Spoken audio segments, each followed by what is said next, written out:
So what I'm going to do is try, because I've been researching, and not just me, many researchers have been researching PhD experience and PhDs for 20 years. And what I'm going to try to do today is pull out from that research the ideas that I think are critical for PhD students or masters, if you're thinking about doing a PhD, to advance your PhD progress and outcomes. Because of course, that's the challenge, right? You start the degree, but the challenge is finishing. And so what I want to do is begin by highlighting what I think of as 4 underlying ideas that I'd like you to bear in mind. Oops, how do I make it go to the next one? So the question is, who cares? No one else invests in or cares for your PhD as much as you. And that's a really important thing, that you're the one who needs to drive it, because you're the one who's going to invest all the time and energy. So that's kind of an underlying idea. The second one is that completing a PhD is an ill-defined, emotionally demanding problem. You know, an ill-defined problem is one that's like so big, so unstructured, that you're not kind of sure how to even handle it. And that's why it's emotionally demanding. So we know, for instance, that people experience a lot of ups and downs in the PhD journey. And one of the things, of course, is to learn to recognize this and think about how do you deal with your emotions. So that's the second underlying idea. The third is that agentive PhD researchers are the most satisfied and successful. By agentive, I mean the people who try to organize, to set goals, to have intentions, to try to achieve them. And that's what we're going to be focusing on today. And finally, the last idea is that post-PhD trajectories are built from the very beginning of the PhD. And what we know from the research is that many PhD students, quite naturally, because this is what the institution is focusing on and the supervisor, focus on finishing the degree, but not about what comes afterwards. But you're the one who's investing all the time and energy. So it's important for you to be thinking about, from the very beginning, what's going to happen afterwards. How are you using all that time and energy investment to be sure that when you graduate, it helps you to go where you want to go. So now I'm going to ask you to do some writing and about what you're doing now to advance your PhD progress and achieve and be satisfied and achieve your outcomes. So write down, electronically or otherwise, the strategies you're using to advance your PhD. And I want you to write them down and to keep your list available, because I'm going to be asking you to put down some of your answers as I continue to walk through this thing. So I'll give you a couple of minutes. So we're going to have a pause now, and hopefully you're all writing. If you're like me, probably with a pen and paper, and if you're one of these really technology savvy people, you may be writing it on your phone.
Okay, I've given you a minute and a half, so I hope you've had time to at least write 3, 4, 5 things down.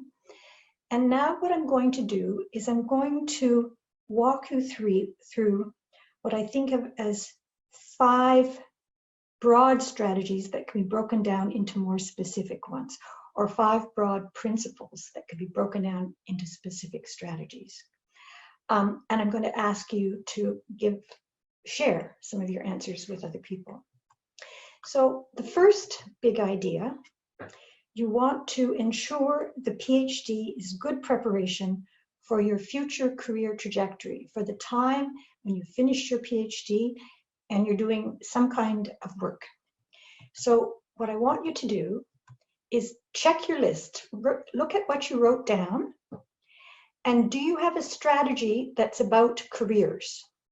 And if you do, would you put it in chat?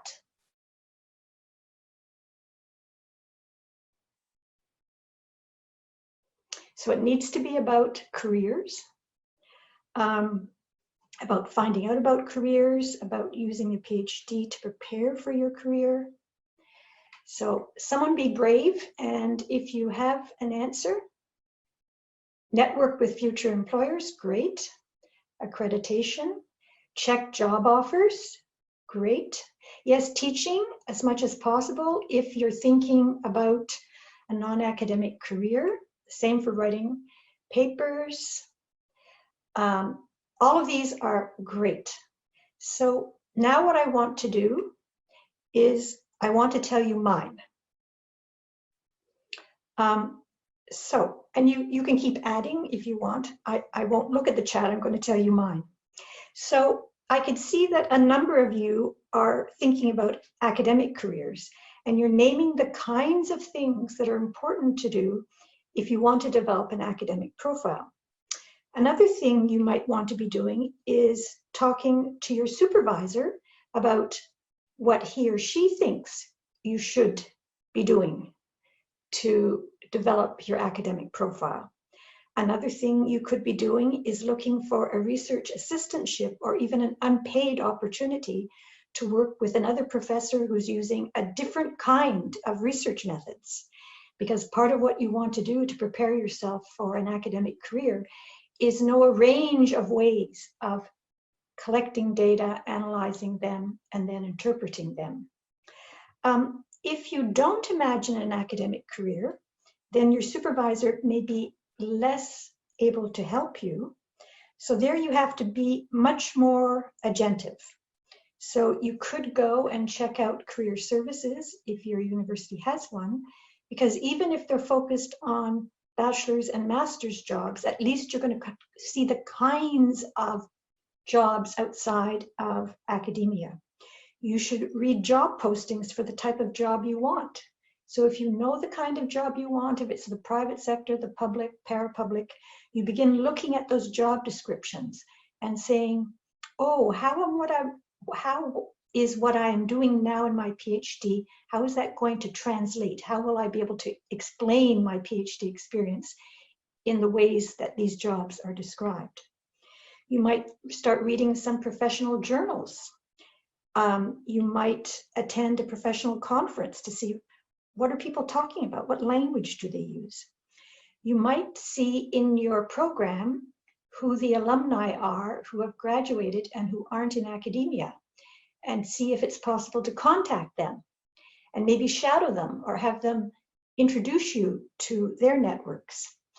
And the last point I want to make is, even if you don't imagine a non-academic career, do some learning about the possibilities, because then because we know people change their minds. They want to be an academic early on, and then later on they decide not.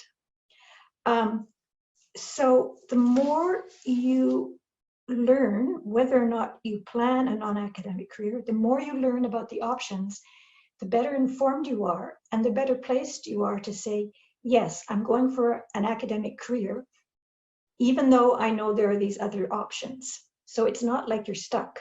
It's you have options and you're choosing the academic one. Okay, so that's my first point with my strategies. Now we're going to go on to the second one. And this one is really important. Manage your relationship with your supervisor effectively from the very beginning.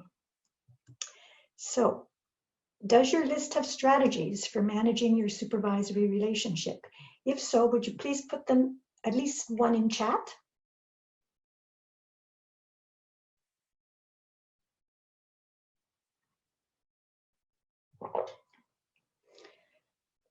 Look through your list, or you may remember something that you were doing that you didn't write down.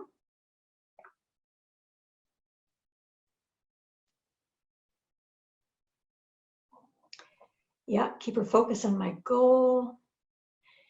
Keep the relationship good. Keep in touch regularly. Yes, I'm going to come back to that. Yes, you may need to look for new supervisors. Yes, keep the person informed.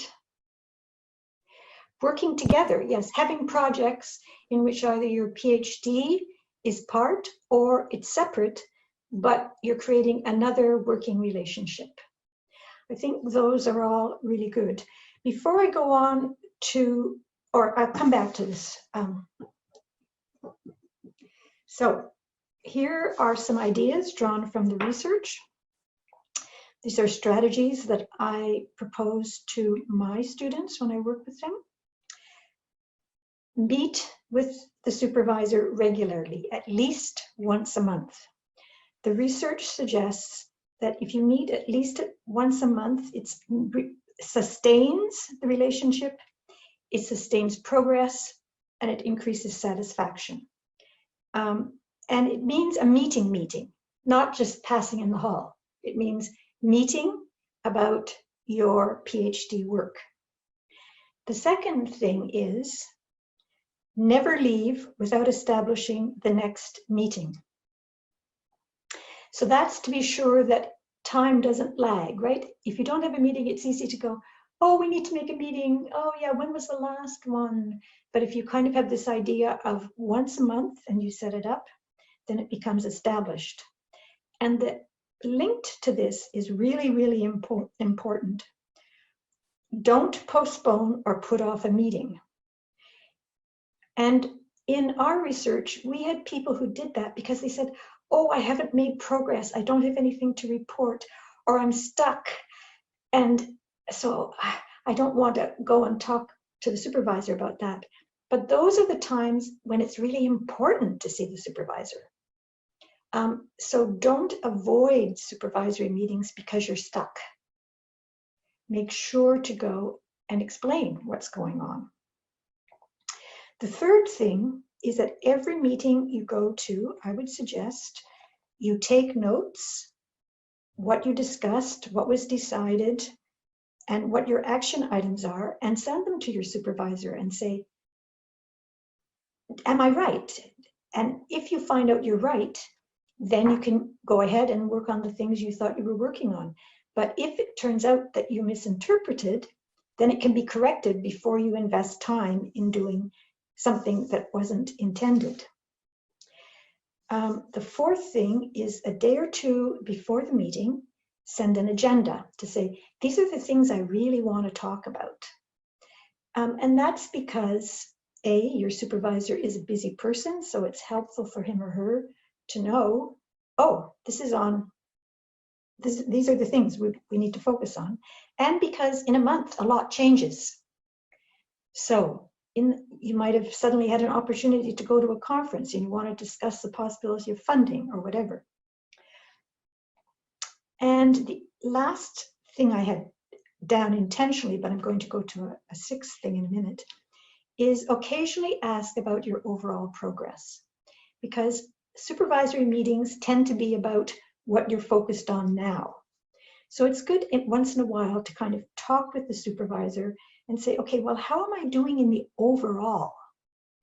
How are things developing? Am I kind of on track for where you thought I should be?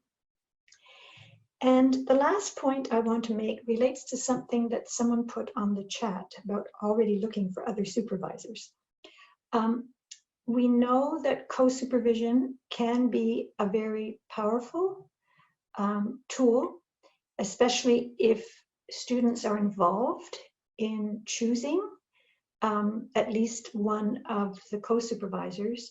The other thing I want to mention is in about 20 to 25% of supervisory relationships, there are problems. And that means it might be better to change supervisor. Now, in our research, we found out that when people came to this realization, when they went, ooh, I don't think this is going to work, they thought no, this didn't happen to anyone else, and they didn't talk to people about it. So they felt it was like their fault, their problem. But universities know that these relationships don't always work out. And universities have policies and procedures and regulations. So if you find yourself in that situation, I mean, you can try to talk to your supervisor about it. He or she may already agree. You could go to your program director, but don't wait.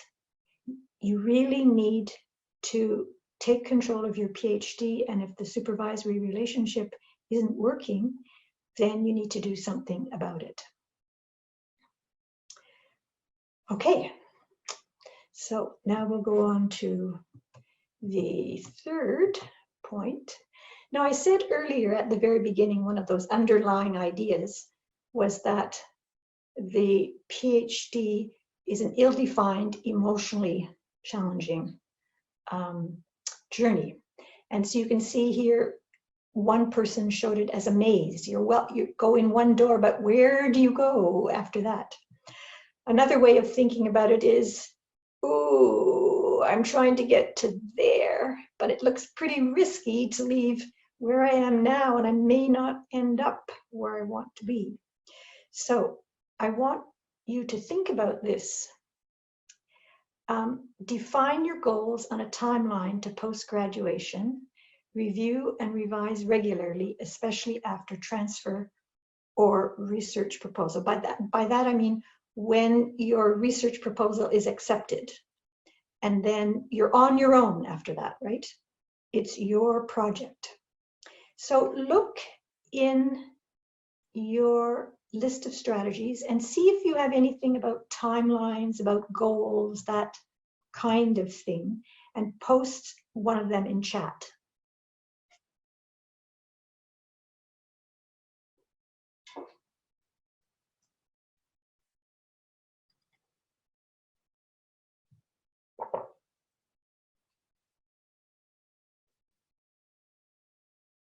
Someone must have something.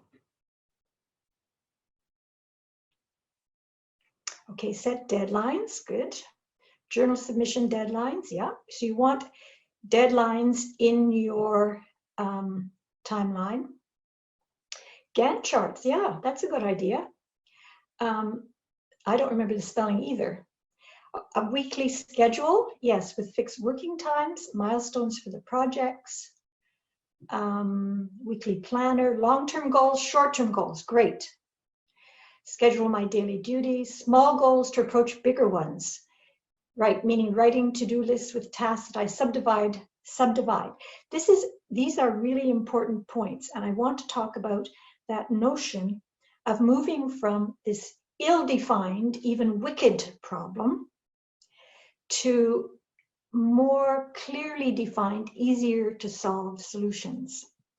So the first point I want to make about this goals and timeline, you'll notice I've put it to post-graduation. I haven't put it just to graduation.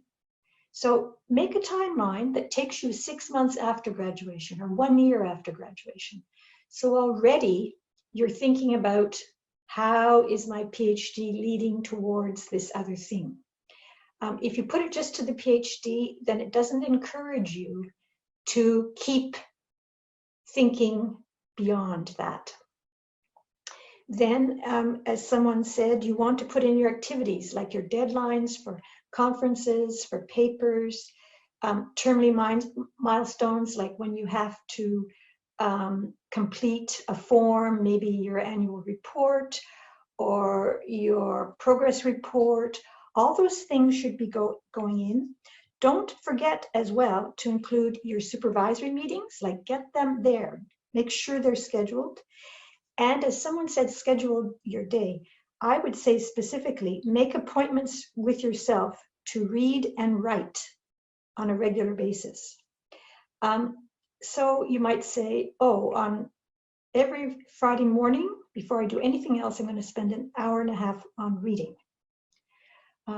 So remember not just to schedule the external activities and deadlines, but start to structure, to schedule your own activities. So to give you so what you want to do, and I think people mentioned it, oh yes, someone said long-term and short-term.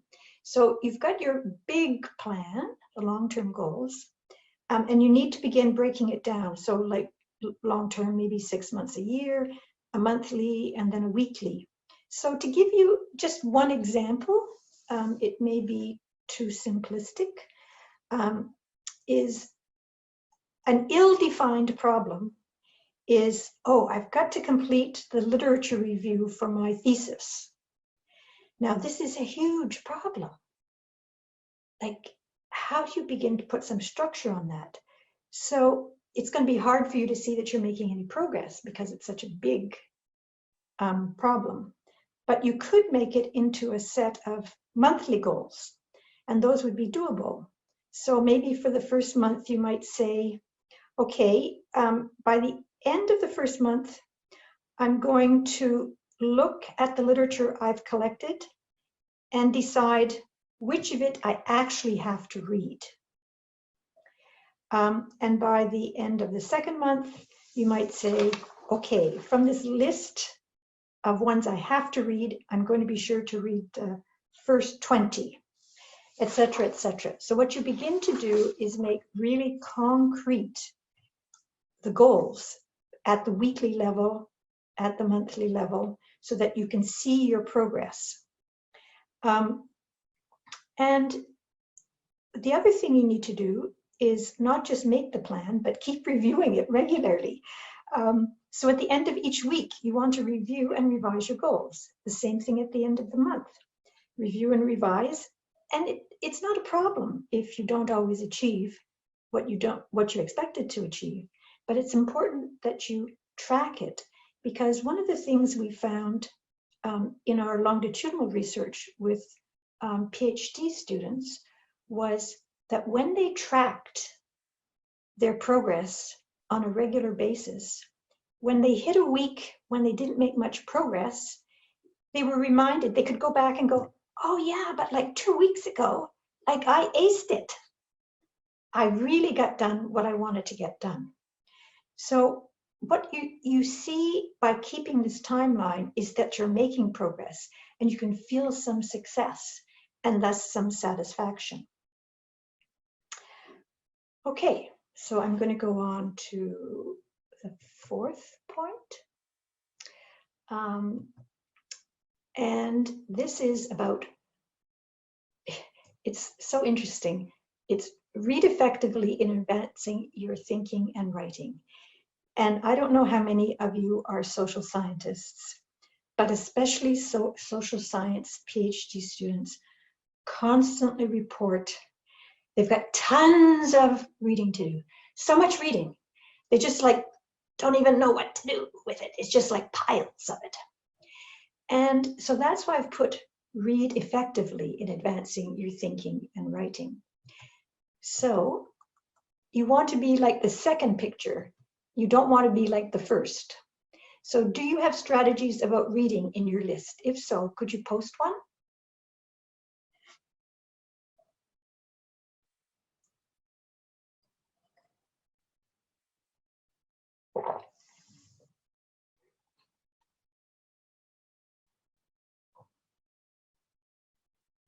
Someone must have something. Oh yes, read interesting. Okay, that's interesting, yeah. Read interesting paradigm shifting things. Yeah, don't get stuck only reading one area. Ask for advice of experts, yes, because they can guide you. Read and write from the very beginning. Good point. Start with broad review. Read one paper in the morning, okay? I don't know scheming, but speed reading as long as it's recorded somehow. 5 papers per week, that's good. Try to scan first and then reread carefully, yeah.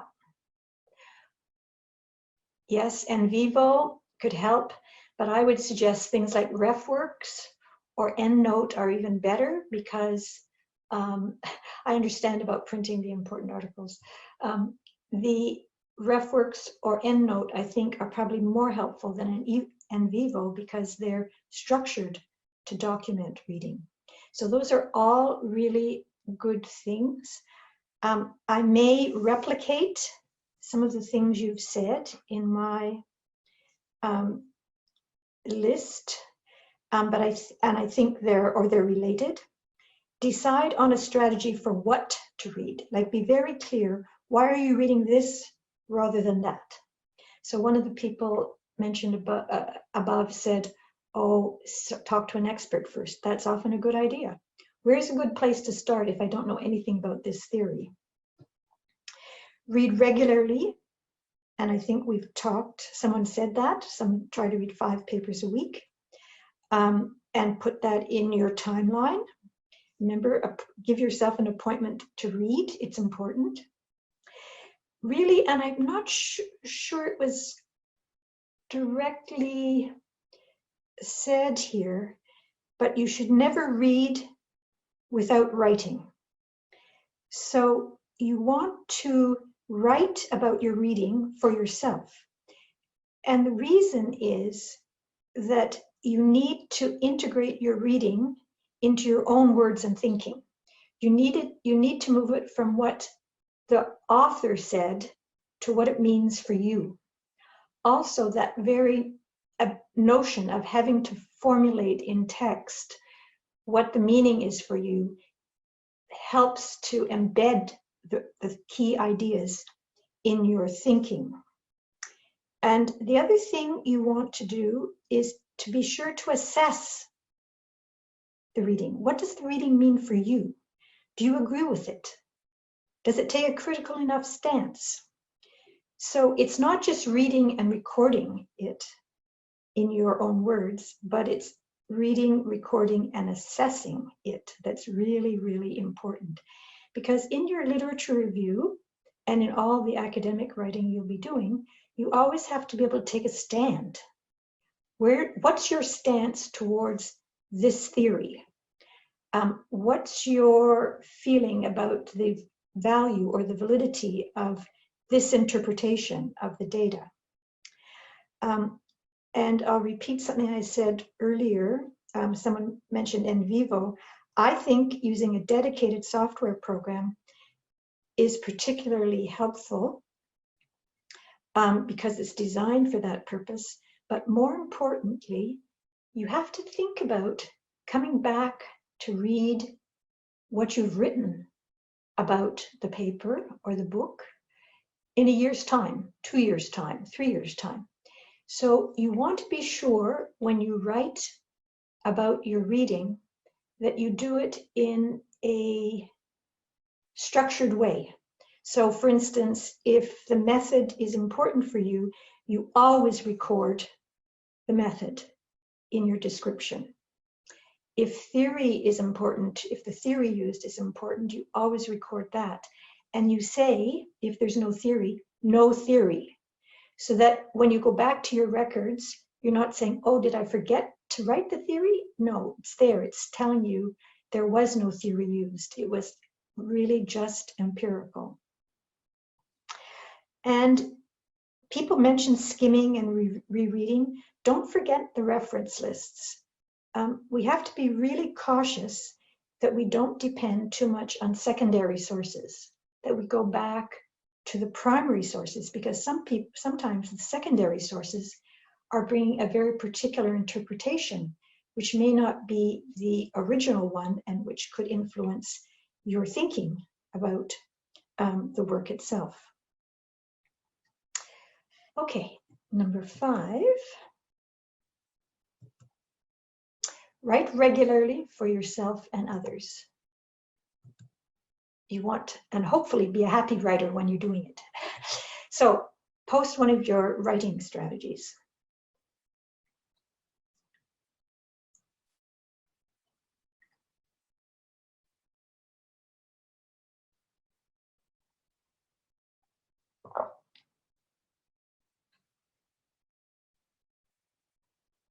Join or start a writing group? Great. It's always good to make it like that. Good. Write on your mind first, then write. Good. Write. Always paraphrase, never copy paste. 1 page per day. Great. Writing dates with peers. Great. I remember in our research we had 2 people. They were in different locations and they would Skype to write at the same time, just so they could be kind of collegial. Great. Workshops about writing in English if you feel you would like that. These are good. So what I'm going to do is just list mine, which may relate to what was there. The first thing is, remember you're writing in the first instance for yourself before you're writing for others. Your first draft is just to figure out what it is you think you know. So there's no way that your first draft is going to be, needs to be meaningful to other people. Your first draft is just, this needs to be meaningful for me. I'm trying to work out what I think. The second is snack. Don't wait to feast. Often we find people saying, oh, well, I need a good 2-3 hours to be able to write. But successful writers aren't feasters, they're snackers. They can write regularly for half an hour every day and produce a lot of text and a lot of useful text. So it comes back again to putting into your timeline every week. You want to have times, even if they're short, when you write and you say, this is my writing time. Now, writing doesn't mean you're writing for others necessarily. It could be writing summaries and assessments of something you've read. It could be writing some research notes, some ideas you have for future research. But it's saying this is dedicated time for writing. The other thing I suggest is that if you're working on a text, because we often are writing more than one thing, before you close the document, write down what you're going to do next. Because if, for instance, you can't get back to this document for a week, then when you open it and it says the next thing you were going to do is X, then you're already well placed. It's not like, oh God, what was I doing when I wrote this? What's supposed to be going on? The next thing is seek all the feedback you can, not just from your supervisor. Some people report, some PhD students report, that it's very difficult to separate themselves from the text. And it's true, it can be, but the text is just our present thinking. And so what you want to do is get as much feedback as you can from more than one person, because the idea of getting feedback is, can other people make sense of it? And what am I overlooking that other people have realized would be interesting for me to include? So you need more than one perspective on your writing. You want to be getting perspectives from multiple people, which is why writing groups can be very helpful if you're not just writing, but also exchanging and giving feedback. And the other thing you can do about feedback, and some people prefer this to just saying, can you give me feedback? And I think it helps you better to become a good writer, is to ask for specific feedback, to say, I'm not sure I've described the theoretical framework as clearly as I should. Can you tell me if that's the case? Or I'm not sure that this interpretation maybe goes too far. Can you tell me if that's the case? So I think we're getting near the end of time. And so what I want to do is to just review the 5 ideas. And then I'll talk about what I'm going to do with all your responses. So I talked about 5 big categories of strategy. Plan for your post-PhD career. manage your supervisory relationship effectively, define and review your goals and timeline. And that's where those first two should be built into your timeline. So your timeline goes beyond the PhD. You've got all your meetings with your supervisor. Read effectively. You've got appointments with yourself to read and to write. And what you're trying to do is be intentional. So you're taking control of your PhD. And by being strategic and agentive, you're going to be able to enhance your satisfaction.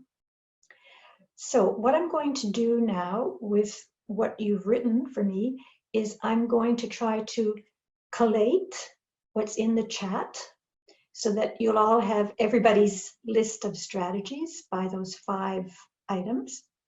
And I'll look also at the Q&A and try to respond to questions that seem to be directed at me or that might be useful for a lot of people. And so what I want to say, even though I haven't seen you or heard your stories, which I'm sorry about, that I wish you good luck wherever you are in the process, and success, and ultimately satisfaction with completing the degree and going on to whatever you hope to have afterwards. So thank you for the opportunity to talk to you. Thank you, Lynn. That was interesting and was fast. I guess that also for the participants, time was very short, probably. And some of the participants asked for the session. So as I'm not sure if I said at the beginning, but I think it's on the chat. So we have recorded all the sessions and we will share them with the participants, probably through our social site, but we will inform you through the email that the email you provided us when registering. So that's the issue. And also some of you asked for a certificate of attendance. We will send it also to all the registered participants. So people is saying thank you, many thanks. So it was really interesting. Thank you very much, Lynn. And just a reminder for all the participants, if you want to continue with us, so now Nuria will pass will copy the link for the next session, which is on transversal skills for doctoral students. I think it's also an interesting session too for all of us. So thank you very much, Lynn. Thank you. Bye-bye. Goodbye, everybody. Goodbye.